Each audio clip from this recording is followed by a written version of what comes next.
Welcome back to Celebrity Radio. It's Alex Belfield talking to some of my favourite people and, of course, some of the world's biggest stars as well. And the biggest star in 2013 has got to be the royal baby. And the big question, of course, is how are we going to find out about it?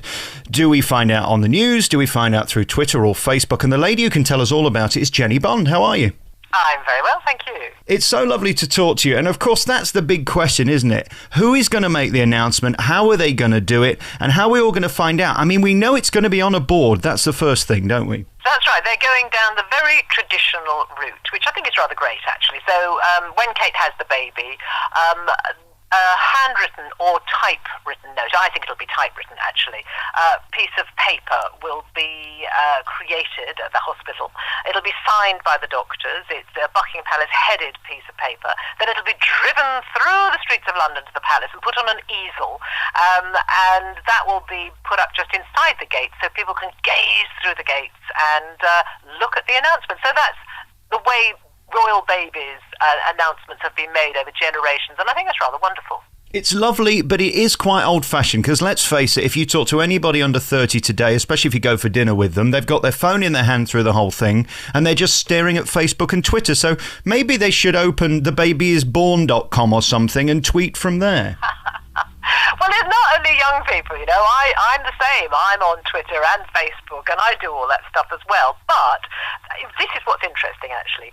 Papershaker.com thought, well, okay, what about this? Let's do a little survey. And they asked 2,000 people. It's a lot of people.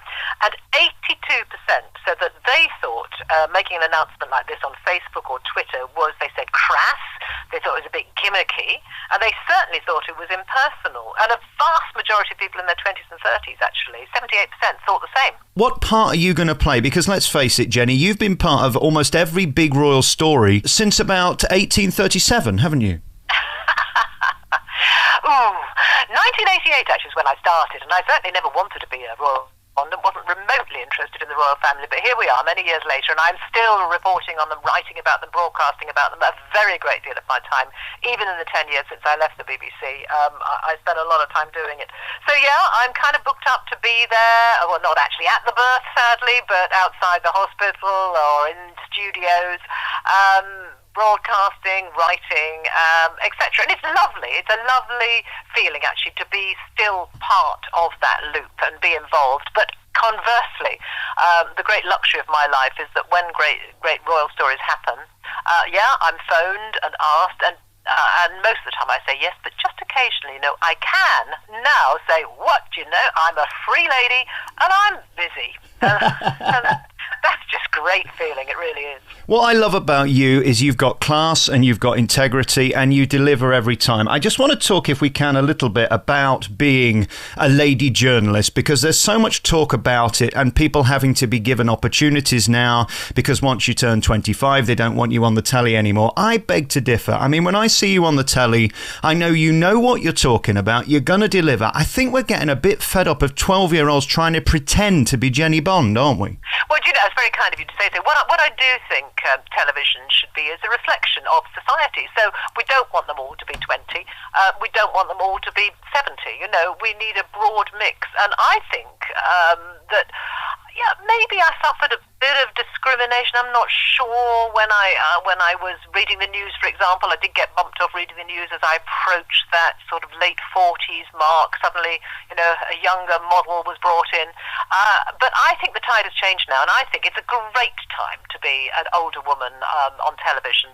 Opportunities are opening up, and yeah, I do feel there is a respect for, you know, our grey hairs and our wisdom, but the odd wrinkle, really, so what? It doesn't really matter. Do you still pinch yourself when you know that they know who you are? I mean, some of the most famous people in the world, the royals that we all love, know who you are. That's strange, isn't it, Jennie? Well, no, not really, because I've known them, you know, watched William grow up, and I've met the Queen many times, and I knew Diana pretty well. And Charles always has a joke with me, you know. He sidles up and says, I love your leather jacket, or are you wearing the wrong shoes again? Because I was always trotting around in the wrong shoes, maybe in a potato field near St. Petersburg or something, in high heels. And so we have their little jokes. So it doesn't seem odd to me, no. Whether they still remember me, I really don't know, but I like to think they might. Jennie, you're always fascinating. Thank you so much for sparing the time to talk to me. Let's give the plug then. www.paper-shaker.com. Paper/shaker.com is the place to find all the information. So lovely to talk to you today. Come on again, won't you? I'd love to. Thank you very much. It was lovely.